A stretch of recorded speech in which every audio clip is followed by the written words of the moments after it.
ಗುಂಟೆಯ MEI ಆಟದ ಮೈದಾನ ಕನ್ನಡೋತ್ಸವದಲ್ಲಿ ಮುಳುಗಿ ಹೋಗಿತ್ತು.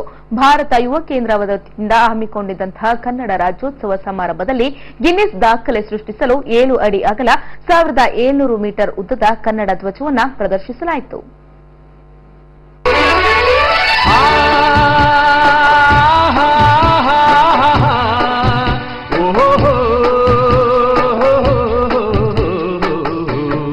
ಎಂಇಐ ಆಟದ ಮೈದಾನದಲ್ಲಿ ಹಮ್ಮಿಕೊಳ್ಳಲಾಗಿದ್ದ ಕನ್ನಡೋತ್ಸವದಲ್ಲಿ 1700 ಮೀಟರ್ ಉದ್ದದ ಅತಿದೊಡ್ಡ ಕನ್ನಡ ಧ್ವಜ ನೋಡುಗರ ಕಣ್ಮನ ಸೆಳೆಯಿತು. ಕರ್ನಾಟಕ ಏಕೀಕರಣಗೊಂಡು ಹಲವು ವರ್ಷಗಳು ಕಳೆದರೂ ವಿಭಜನೆಯ ಗೊಂದಲಗಳು ಉಂಟಾಗ್ತಿವೆ. ಅದನ್ನ ಬಿಟ್ಟು ಅಖಂಡ ಕರ್ನಾಟಕಕ್ಕಾಗಿ ಎಲ್ಲರೂ ಒಂದಾಗಬೇಕು. ಈ ನಿಟ್ಟಿನಲ್ಲಿ ಅತಿ ಉದ್ದದ ಬಾವುಟವನ್ನ ಪ್ರದರ್ಶಿಸುವ ಮೂಲಕ ಜಾಗೃತಿ ಮೂಡಿಸಲಾಗುತ್ತಿದೆ ಅಂತ ಭಾರತ ಯುವ ಕೇಂದ್ರ ಕಾರ್ಯದರ್ಶಿ ಗೋವಿಂದರಾಜು ಹೇಳಿದರು.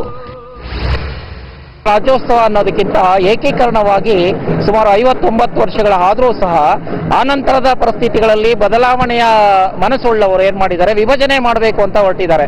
ವಿಭಜನೆ ಅನ್ನೋ ಮಾತಿಗೆ ಅವರ ಗೊಂಬೆಗಳನ್ನು ಸುಡೋದ್ರಿಂದ ಆಗಲಿ ಅಥವಾ ಅವರ ಹೆಸರಿನ ಇದಕ್ಕೆ ಚಪ್ಪಲಿ ಹಾರಗಳನ್ನು ಹಾಕೋದ್ರಿಂದ ಆಗಲಿ ಸಂಪೂರ್ಣವಾದ ಹೋರಾಟದ ಒಂದು ವ್ಯವಸ್ಥೆಯನ್ನ ನಾಡಿಗೆ ಕೊಡೋಕ್ಕೆ ಸಾಧ್ಯ ಇಲ್ಲ.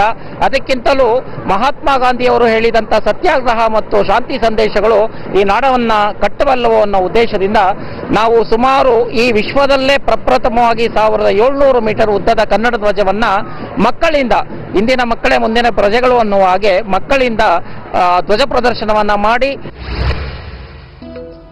ಇನ್ನು ಶಾಲಾ ಮಕ್ಕಳಲ್ಲಿ ಕೂಡ ರಾಷ್ಟ್ರಾಭಿಮಾನವನ್ನ ಮೂಡಿಸುವಲ್ಲಿ ಇಂಥ ಕಾರ್ಯಕ್ರಮಗಳು ಪರಿಣಾಮಕಾರಿಯಾಗಿವೆ. ಕೇವಲ ಪಠ್ಯಪುಸ್ತಕಗಳ ಮುಖಾಂತರ ಮಕ್ಕಳಿಗೆ ಕನ್ನಡದ ಬಗ್ಗೆ ಅರಿವು ಮೂಡಿಸಲು ಸಾಧ್ಯವಿಲ್ಲ ಅನ್ನೋದು ಸಾರ್ವಜನಿಕರ ಮಾತು. ಇದು ಮಕ್ಕಳಿಗೆ ಒಂದು ಮುಂಚೆಯಿಂದ ಕರ್ನಾಟಕದ ರಕ್ಷಣೆಗಾಗಿ ಏನನ್ನು ಮಾಡಬಹುದು ಅಂತಂದ್ರೆ ಇವಾಗಿಂದ ಮಕ್ಕಳಿಗೆ ಈ ಒಂದು ಕಾರ್ಯಕ್ರಮ ತೋರಿಸಿದಾಗ ಕನ್ನಡಕ್ಕಾಗಿ ಏನೇನು ಮಾಡಿದ್ದಾರೆ, ಓದಿದ್ದಾರೆ, ಪಠ್ಯಪುಸ್ತಕಗಳೆಲ್ಲ ಓದಿದ್ದಾರೆ, ಇವಾಗ ತಿಳ್ಕೊಳ್ತಾ ಇದ್ದಾರೆ. ಮತ್ತೆ ನಾವು ಏನ್ ಮಾಡ್ಬೋದು ಮುಂದಿನ ಪೀಳಿಗೆಗೆ ಒಂದು ಮಾದರಿ ಅಂತ ತಿಳ್ಕೊಳ್ತೀನಿ ಈ ಒಂದು ಕಾರ್ಯಕ್ರಮ. ಒಟ್ಟಿನಲ್ಲಿ ಇವತ್ತು ಬೃಹತ್ ಕನ್ನಡ ಧ್ವಜವನ್ನ ನೂರಾರು ಮಕ್ಕಳು ಹಾಗೂ ಸಾರ್ವಜನಿಕರು ನೋಡಿ ಖುಷಿ ಪಟ್ರು.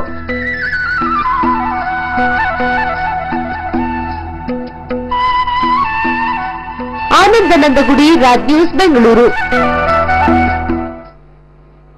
ಇದಿಷ್ಟು ಇವತ್ತಿನ ರಾಜಧಾನಿ ರಿಪೋರ್ಟ್ನ ಸ್ಪೆಷಲ್. ಚಾನಲ್ ಚೇಂಜ್ ಮಾಡದೆ ನೋಡ್ತಾ ಇರಿ ರಾಜ್ ನ್ಯೂಸ್.